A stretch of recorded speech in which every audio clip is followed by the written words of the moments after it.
Hi, good afternoon. Today is Tuesday, November the 9th, 2021. My name is Ashley Glover, and I'm here with Vincent Russo. And this program is over SLATs, the number one estate tax planning strategy, and updates on the federal estate tax proposal. So, thank you for joining us. Before we dive in, let's open with some housekeeping items. To help minimize distractions, we have muted your microphones. Please submit questions through the Q&A window provided on your Zoom toolbar. We may address them as we go along, but if not, we've saved time at the end for Q&A. We should be together for about 45 minutes. We created a PowerPoint for the program, which we are showing on the screen along with our webcams. We are recording this and will email you today's video. There will be a webinar survey that pops up on your browser once we conclude. We thank you in advance for answering just a few questions. Now, if anyone has questions about the housekeeping, send me a message in the chat window. But now let's introduce our speaker, Vincent J. Russo. Vincent is the firm's managing partner. He has a Master of Law in Taxation. In taxation. He is a nationally recognized speaker and author on elder law, special needs, and estate planning. He's a founding member, fellow, and fifth president of the National Academy of Elder Law Attorneys. He's also co-founder of the Teresa Alessandra Russo Foundation for Children with Special Needs, which was established in the memory of his daughter. So, Vincent, hi, thanks for being on today. My pleasure. Thank you so much, Ashley, for the introduction and for putting this webinar together with Julie. And so today we're going to cover an overview of the estate tax proposal, strategies to save on estate taxes. That's what it's all going to be about today. And the number one planning strategy at this time are SLATs. Spousal Lifetime Access Trust. So I'm really excited to be able to provide this webinar. I think it's extremely timely for everyone. So let's start with an overview of the estate tax proposal. What was proposed and now where are we at? The big knot here. So we got some really good news. That in the House bill, there were a number of items being proposed, and I'll go through them with you. First, and these are all bad things if you're looking to minimize estate taxation in your estates. First, the recommendation that the federal estate and gift tax exemption be reduced from $11,700,000, which is the amount right now, to approximately $6 million. So that would be a significant reduction and catch a whole number of individuals who right now don't have a federal taxable estate. This also, the amount, $6 million, ties into the sunset provision that currently exists in the law that says that the exemption, the federal estate and gift tax exemption, will revert back to approximately $6 million in 2026. So the proposal was basically accelerating that sunset provision. Also proposed was raising the estate tax rate from 40 to 45%. And then when you add in, for example, if you're a New York resident, the New York estate tax, we're in the 50% range. Significant grab by the government of your passing your estate on to your children and making Uncle Sam a family member. The next area, which was something we haven't seen before in legislative proposals, that there be a prohibition of grantor trusts in effect. What I mean by that is many of our strategies, when we use trusts, a spousal lifetime access trust, for example, a qualified personal residence trust or a CUPRIC, a grantor retained annuity trust, a GRAT, or an irrevocable life insurance trust, that these trusts are typically set up so that you, the person who establishes the trust, remains the owner for income tax purposes, but the assets are excluded from your estate for estate tax purposes. So this proposal would basically say if you created a grantor trust, that it would not be excluded from your estate, but included. And that would be a real blow to the use of these planning strategies. Also, an attack on discounting the value of gifts in limited liability companies or non-voting stock in subchapter S corporations. And then another proposal here was to increase the capital gains tax with the maximum rate being 20%, which would then be increased to 25%. And then we can't forget there's a 3.8 actually percent surcharge on net investment income. So the little typo there, we'll correct it. The good news, let me go back here because I didn't do the and not. The good news is that this was in the House bill, the Build Better Back bill, and then in negotiation, it was completely ripped out. And none of these changes now are in the bill. Now you say, well, what goes on in that regard? And so through negotiation, what replaced what had been taken out was an increase in the corporate tax and a tax on the billionaires. So that's where we currently stand. And now we have an infrastructure bill being worked on and moving along. And we also have this second bill that has these tax proposals built into them. So let's focus in on strategies to save on estate taxes. So I thought it would be helpful first to just talk about where we stand today. Right now, as I mentioned, the top estate tax rate, federal, is 40%. And if you're a resident of New York, it's 16%.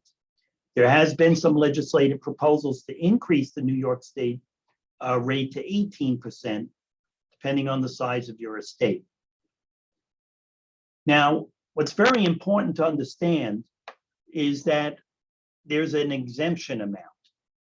Federally, it's the gift and estate tax exemption, and that amount is $11,700,000. So if your estate is below that amount, then there is no estate tax in your estate. If you're above that amount, you're going to be taxed on the excess amount above the 40%. Now, New York doesn't mirror the federal rules. So their exemption amount is $5,930,000. So one could have a taxable estate in New York with no tax owed to the federal government if they fell in between that $5,930,000 and the $11,700,000. Now you'll see here that there's also what we call the New York State estate tax cliff. This is an onerous provision in the New York State estate tax laws, which says that once your estate is at $6,226,500, so that's 105% over the New York State exemption amount, then New York State eliminates the exemption and taxes you on the very first dollar of your estate. You literally lose your exemption. So if you fall $1 over, you lose your exemption. As a tip, we put a provision in the client's estate plan, be it a will or trust, that says if I was over by $1, give it to a charity. I get a $1 tax deduction on the estate tax return, and now I don't fall off the cliff. And I'm only taxed then on the difference between 5,930,000 and 6,226,000. We're talking about a savings of hundreds of thousands of dollars. So anyone with an estate that falls in the $5 to $7 million range, you should make sure that you've discussed with your attorney or with us, call us, and we'll discuss with you how to avoid falling off that cliff. It will really hurt if you do. Now, let me give you an example of what these numbers look like so we can make this very tangible for you. So we look at that $5,930,000 amount, and you'll see if I'm at that number or less, and that's the value of your estate, including all your assets, and also includes life insurance, the death benefit of life insurance if you own it in your own name. The good news is zero estate tax, and you can pass 100% of your estate onto your family. Now, if my estate is at $6,226,500, we fall off the cliff and New York taxes you, and the amount is $538,992. There are strategies to avoid that tax. And the good news in New York, there's no gift tax. So we have a lot of flexibility. Look at how that number increases at 11,700,000. Even though still there's no federal tax, you have a New York State estate tax of $1,338,800.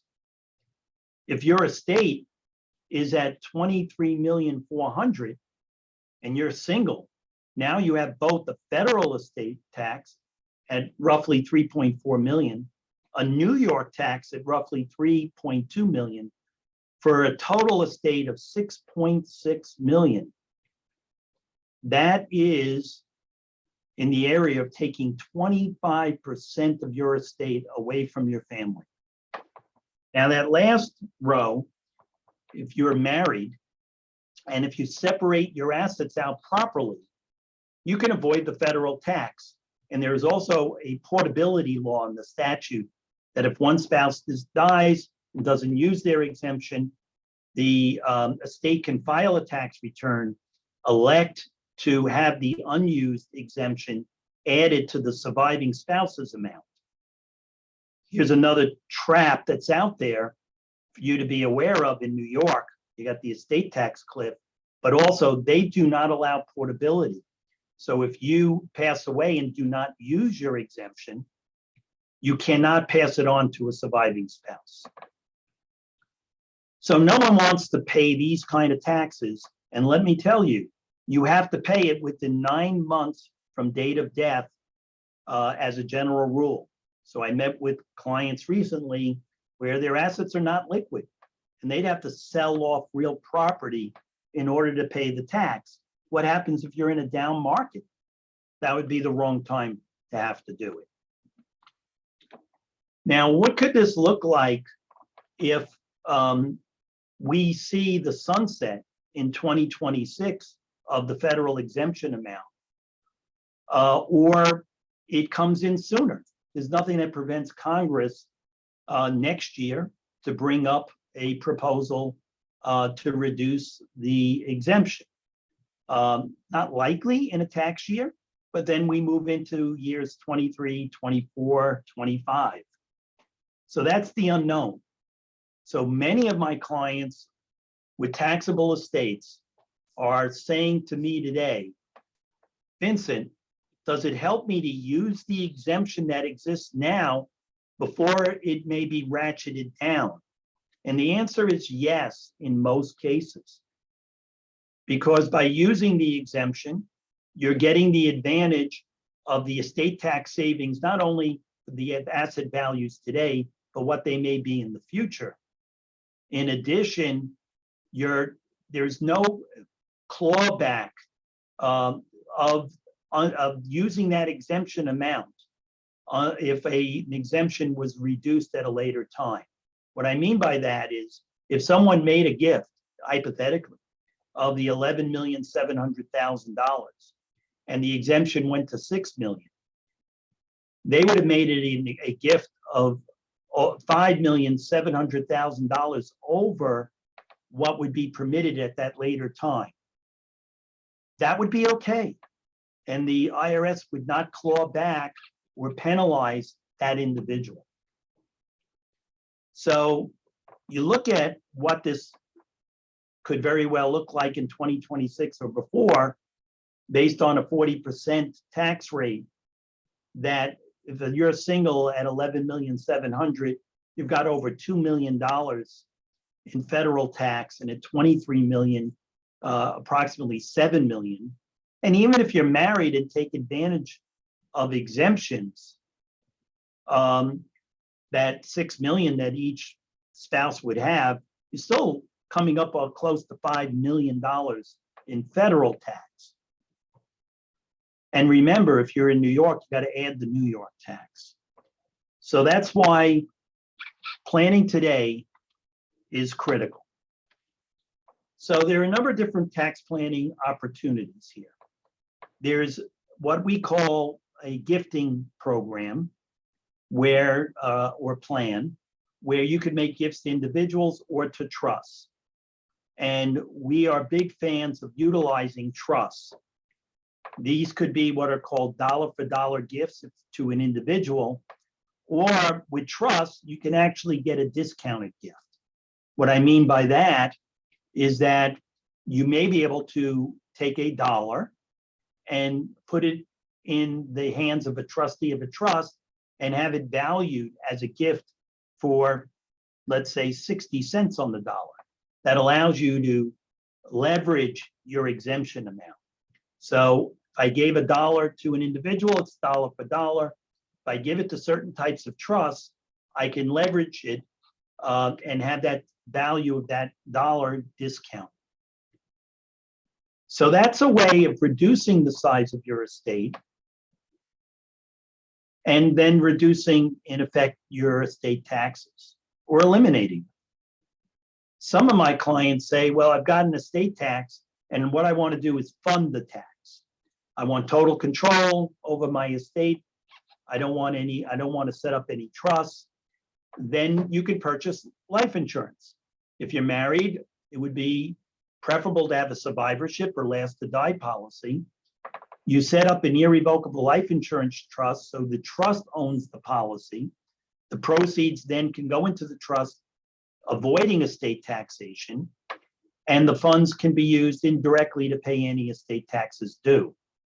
Sometimes my clients will do a combination of gifting to trust and also have life insurance in a life insurance trust. If you have life insurance in your name now and you have a taxable estate, it would behoove you to transfer those policies now into an irrevocable life insurance trust. And then there's a 3-year rule that comes into play. If you outlive the transfer by 3 years, then the life insurance is excluded from your estate. Another opportunity for married couples is to structure your plan either through a will or trust utilizing credit shelter and marital trusts. This is a way of taking advantage of each of the exemptions that a spouse has. This becomes critical when we have New York residents and we don't have portability.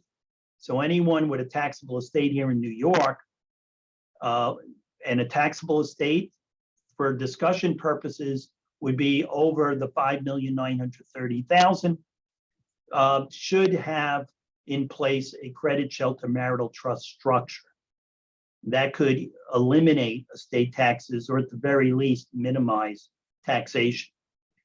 Those exemption amounts do get adjusted for inflation year by year. And lastly, whenever we're implementing these strategies, we have to think of asset allocation, and that goes to the titling of assets. Depending on how assets are held, there are varying tax consequences, especially for married couples. So we sometimes have to restructure and separate assets out. So let's go through the list of some of the terrific tax strategies that can save estate taxes. And sometimes we call it the alphabet soup of tax planning. The first is to structure what I called earlier discounted gifts to trusts. A grantor retained annuity trust would be one type of trust, and a qualified personal residence trust would be a second. So let's just take a look at these two trusts. If we have a grantor retained annuity trust, what we're doing is we're transferring assets to an irrevocable trust in which you're retaining the right to receive an annuity for a term of years. Once you outlive the term, the assets in the trust that you funded it with, plus that appreciation that occurred subsequent to funding, escapes estate taxation. You would have made a gift to the grat, but it's discounted because you retained, in effect, an annuity payment for a term of years. You get to pick the term, but you would want the term to be less than your life expectancy. You would pick the annuity payment. Do I want 5% paid to me quarterly over the term of 15 years, for example? So that's a way of keeping an income stream to a point when you reach a certain age where you feel comfortable, you don't need that ongoing income stream directly, and you're comfortable at, you feel comfortable in terms of the risk, in terms of outliving the term, and or perhaps passing away during the term. If you pass away during the term, the assets basically revert back into your estate and are subject to tax. The amount of the discount depends on the term, the annuity rate that you select, and also the current interest rate. It's called the Internal Revenue Code Section 7520 rate. Now you can set up more than one grat, and you can have different terms in the grats. With Cuperts, those are qualified personal residence trusts. You could take your primary residence or a second home or both and place them into a irrevocable trust in which, here again, you retain the right to live there for a term of years. When you fund it, there's a discount because of your retained right, exclusive use of the home for example, a 10 or 15-year period. Once you outlive the term, the residence is excluded from your estate.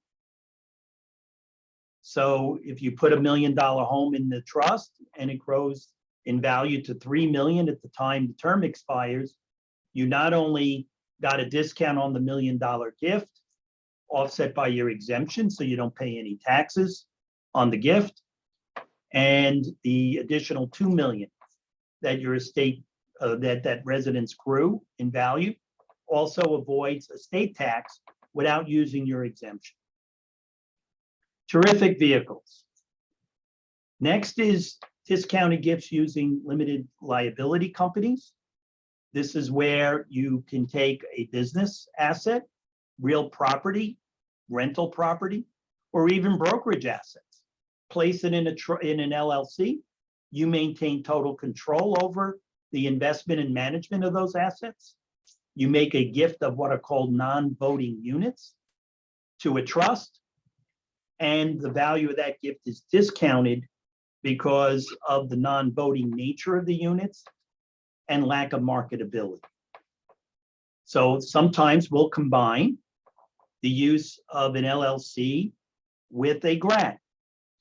So we create an LLC, we fund it with $1 million worth of assets.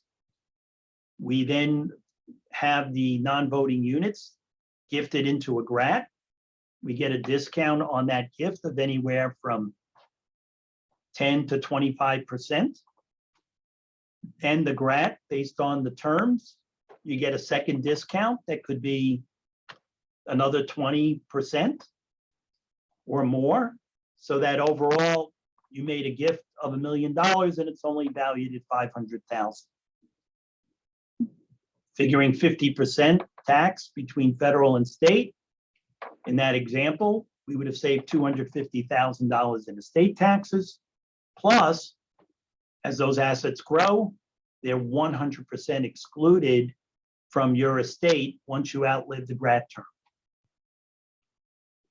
We're going to focus in a little more detail on spousal lifetime access trusts. We have clients with wealth where they don't want to pass it on to the children. So not only is it taxed in their estate, but then taxed the second time in their children's estate. And the grandchildren now get a pittance of the overall estate. Could be 25% instead of a larger percentage of your overall estate. So dynasty trusts work, sometimes referred to as generation skipping trusts. And that may be because of the size of your estate, that you're just going to pass assets on to your children that are going to be subject to tax again, or your children have taxable estates and you're just adding on to their estates. These trusts can be set up so that your children continue to have access to the trust during their lifetime, but it keeps it outside of their estate for estate tax purposes. And then lastly, if you have charitable intentions, there are a number of different charitable gift approaches that can result in you helping a charity and getting a charitable deduction on your personal income tax return that can save taxes. Sometimes that's coupled with using the tax savings money to purchase life insurance in a life insurance trust. We call that a replacement trust.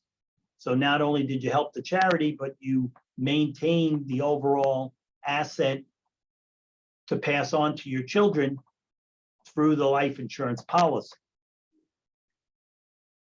Another concept on the charitable side is a charitable remainder trust or a charitable lead trust, which also, like a GRAT, can allow you to hold on to an income stream, help the charity at the end, and get a significant tax deduction up front.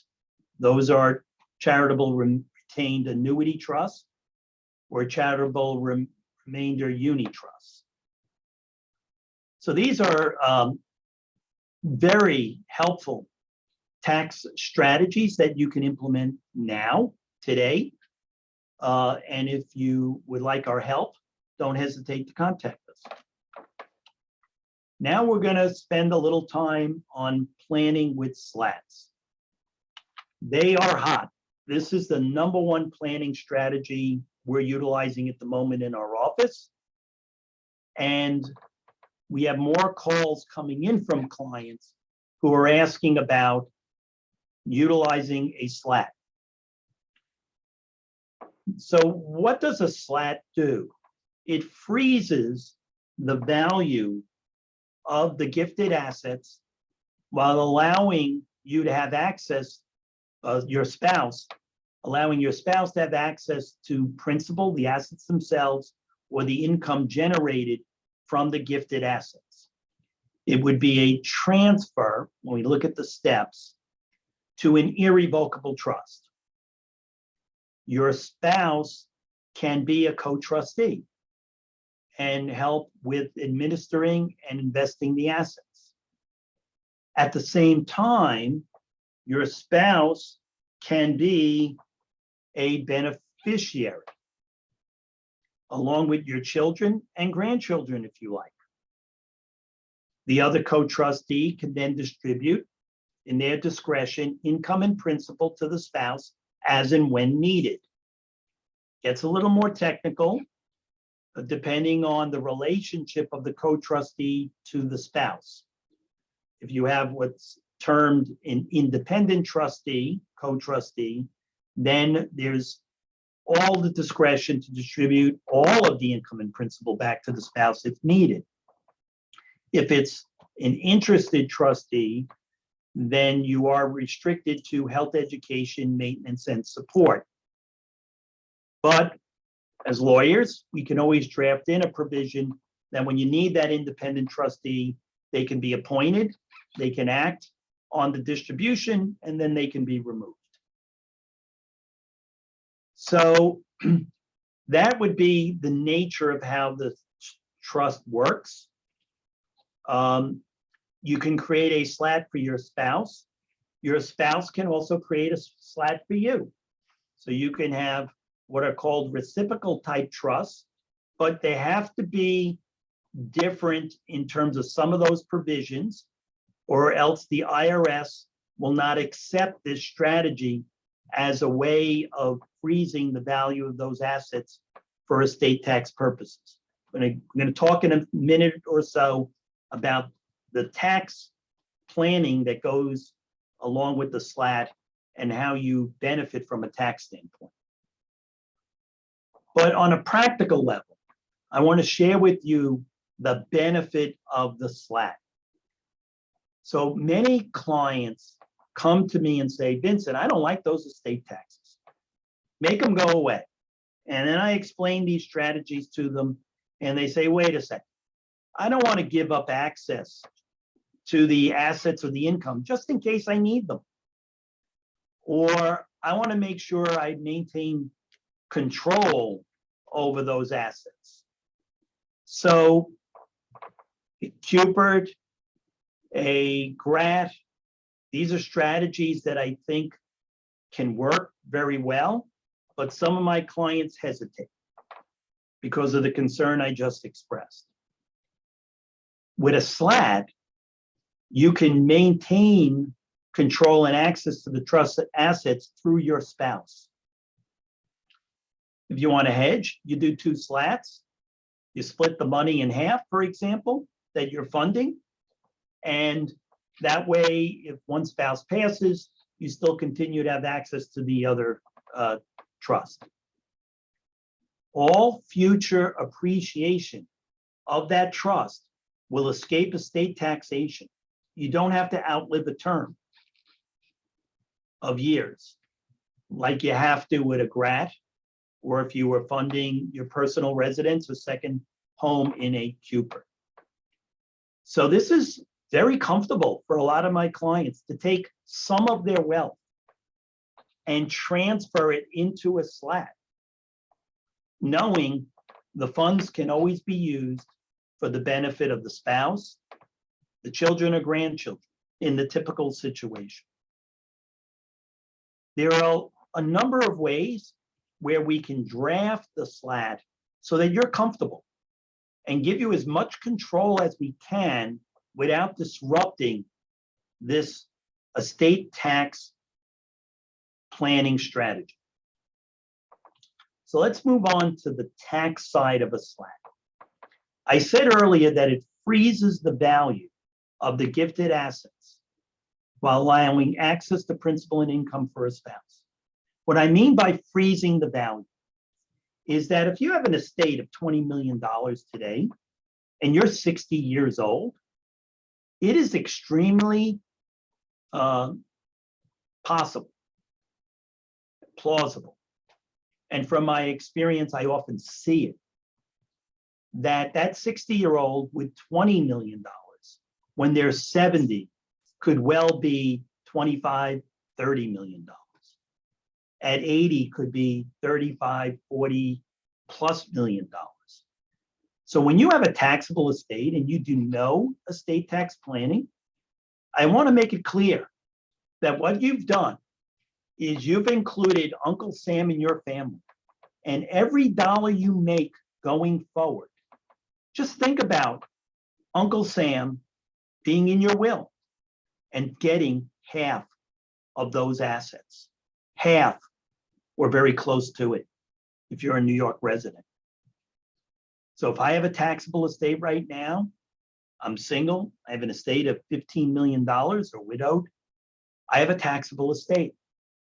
And every dollar from today going forward, unless the laws change and become more favorable, I'm not going to laugh, but I don't see that happening.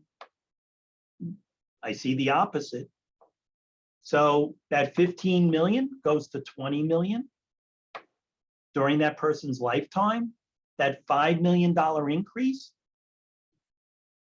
$2.5 million to Uncle Sam and New York State. The SLAT stops that from happening. The SLAT says, no, we're going to freeze your estate at that 15 million. I know I'm simplifying here.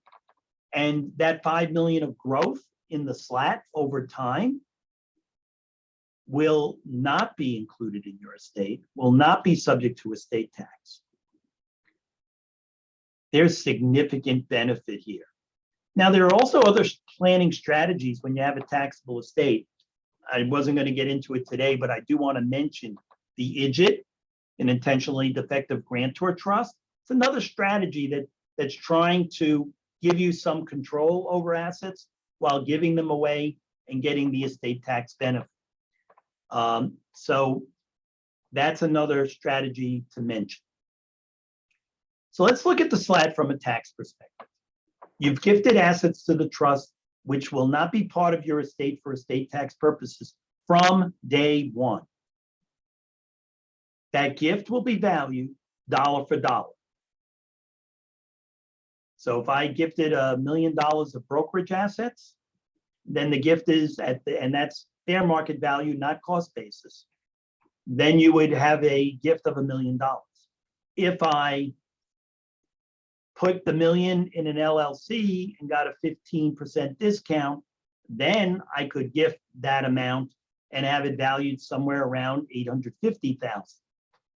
That could be a positive step and leave you in control.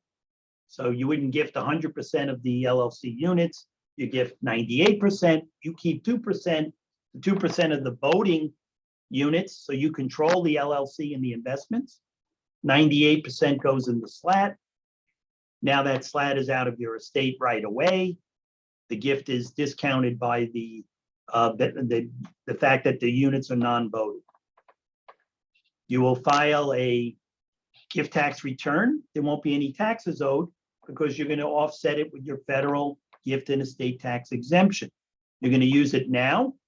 And if you use a significant amount now, as I mentioned earlier, you'll get away with, if later there's a reduction in the exemption, there won't be a clawback. We can also set it up in a way that you continue to pay the income taxes on the trust income. That's the grantor trust rule that was being attacked with the House proposal, but removed through negotiation. The tax benefit here, all future appreciation of the trust assets will escape estate taxation. By paying income taxes on the trust income, you will also be reducing your estate subject to estate tax. So it's a way of gifting money out without using any exemption by being responsible for the gift tax. I love this vehicle. This is a very helpful strategy to many of my clients. Now, I do want to pause a moment and say, okay, there are also very important reasons, non-tax reasons for estate planning. Passing your assets on to your family without problems. And there are a lot of problems out there. Dysfunctional families, children, family members making claims against your estate, delays with probate. We saw that with COVID and the probate courts being shut down. So putting a plan in place to make sure your assets will pass without problems and in the right cases without probate. Leaving assets in a protective way is also very important. And so utilizing trust rather than outright inheritances is a great strategy. You can create what we call safe trusts or family protection trusts to protect family members while giving them access to the assets.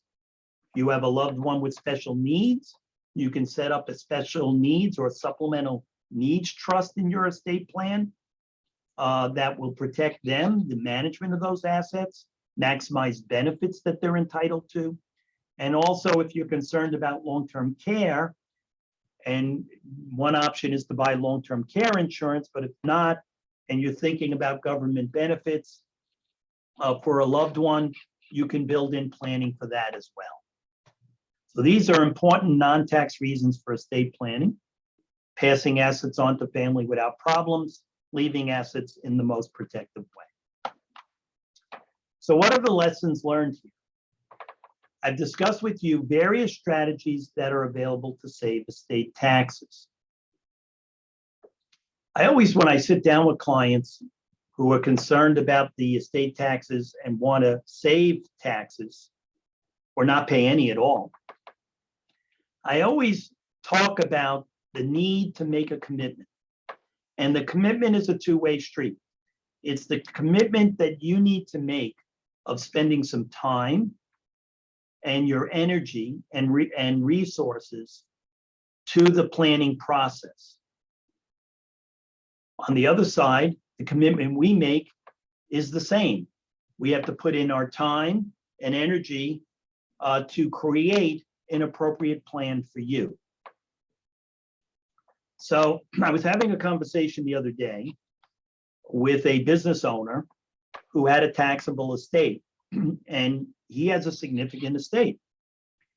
And I shared with him that whatever plan we put in, going forward, as you create and accumulate greater wealth, and that takes time and energy and commitment on the part of the client who's actually growing their estate, especially in my example as a business owner.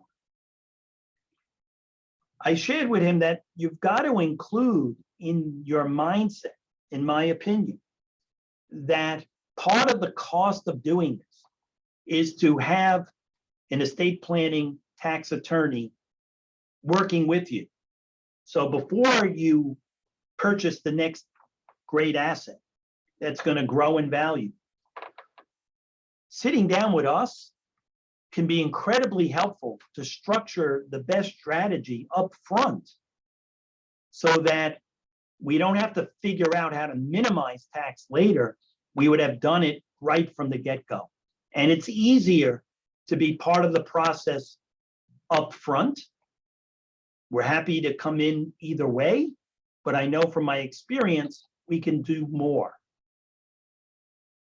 So that's an important tip I would offer to all of you.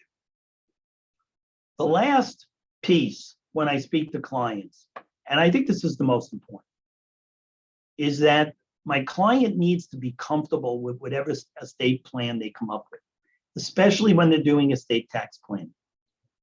We at the Russo Law Group need to listen to your concerns, understand your objectives, because this is your legacy. You're passing not just assets on to family. You're passing your value system on to your family. You're doing that every day while you're alive. And in your estate plan, you can do the same. I worry about leaving millions of dollars to family members who potentially or do have today a drug problem or an alcohol problem. I look at the divorce rate at 52% and say, I'm not so sure any of my clients want to end up leaving half of their assets to a divorcing in-law, a spouse of your child or grandchild. There are techniques and strategies that can do this right and do the best to meet your objectives, as long as you're comfortable with the planning. Some of my clients will do it in stages over time, and some feel more comfortable doing it all right away. So what do I do now? If you do not have an estate tax plan, create a plan now. Don't put it off. Make sure your legal documents are comprehensive and up to date on the plan that you have. And make sure that you take steps now to implement your plan. I don't know what Congress will do in the future. This was a warning sign to all of us that they know what these strategies are. They know that what the exemption amounts are and the tax rates, and they understand we have a huge federal deficit. And so it would not surprise me that we can continue to see proposals into next year and beyond, which will make it more restrictive for us to do what we can do today to help you pass the maximum amount on to your family. So with that, we'll go to questions. And I see there's some questions in the chat. So I will look at that, and I think there's some questions in the Q&A. I'll take a couple of the questions, and if we don't get to all of them in the survey, just let us know that we should call you so we can answer your question.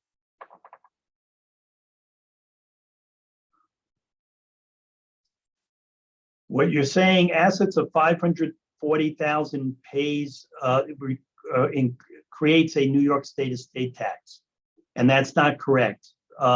Pays no New York estate tax. It's $5,930,000. So that's the current amount. So if there was a earlier slide that had a differing amount, then we stand corrected. I'm going to quickly go back to the 5,930,000 number. That's the threshold. Up to that amount, there's no estate tax. Okay, I think we got that one cleared up. Okay. If you cross over that amount, you pay a larger tax to New York. If you hit the cliff, then you lose your exemption and you pay a much larger amount. So that's the point I would make there. Okay, let's move on to, there were questions in the Q&A. If you have a mortgage on a property, can you place it in a trust? Yes, you can. There are more technical rules that would apply, and I would suggest Mike, who's a client of the firm, give us a call and we can discuss that further. I got another question. What are options for self-directed IRAs? So that's a whole nother area. There are complex tax rules with IRAs. And so I would suggest to that attendee follow up with us so I can get more information on exactly what your question is. Also go to our website at djrussolaw.com or call us, and we have done webinars on IRAs and we'll share a link with you. What are the best options for a widow or widower penalty? All right, I'm not sure what the nature of the question is in terms of penalty. I don't know if that's losing the exemption amount as opposed to a married couple. So if you can please clarify that question in the survey, we can follow up with you. Next question from Andy. In a SLAT where you have, for example, funded the same with 2/3 of the available exemption, can you later add to the trust and use more of the exemption? Yes, in a SLAT, you can add to the SLAT and make additional gifts at a later time. There's no prohibition from that unless the tax laws change and restrict you from doing that. That is different than with a GRAT. And lastly, after setting up a SLAT, confirm that the settlor still needs to have a will for other assets not in the trust. Absolutely, you still need either a revocable living trust or a will to deal with your assets outside the SLAT. And then I'll take this last question from Carly. If most assets are jointly held as a married couple, how do you split the assets to create a SLAT? What we would do here is retitle the asset. So if I have a brokerage account that's joint with right of survivorship, we would split it into either one brokerage account, tenants in common, or we would have two accounts set up and transfer half in one spouse's name, the other half in the other spouse. Excellent questions. The survey allows you to submit additional questions. And if you think of a question tomorrow, don't hesitate to call Ashley, and she'll connect you with one of our attorneys, and we're more than happy to address your question. We would welcome the opportunity to meet with you, whether you're a client or would become a new client, to review your estate plan and discuss these strategies with you. So just a moment about our law firm and what makes us different. I believe we're a boutique firm. We're totally focused on elder law, special needs, and estate planning since 1985. We have seen over 17,000 families since I started the firm. We have multiple office locations in Garden City, Lido Beach, Islandia, and also a satellite office in the city. Our firm is not a solo type practice where if the lawyer retires or a lawyer moves on, there's disruption. I have five partners in my firm. We have 5 associates and a staff of another 20. I see here I guess, Ashley, you're watching the meter on how many clients. So we passed over 18,000 families. And we, by rating services, US News, Avo, Super Lawyers, we have a very high rating. We also are committed to keeping in touch with our clients. We don't want to be transactional.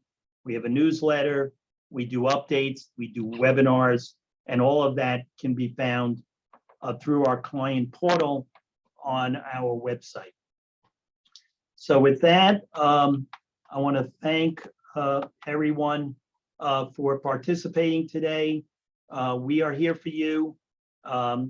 Please fill out the survey. Call Ashley with any questions you have, and have a great day and be safe as we move into the holiday season. Thank you. Bye.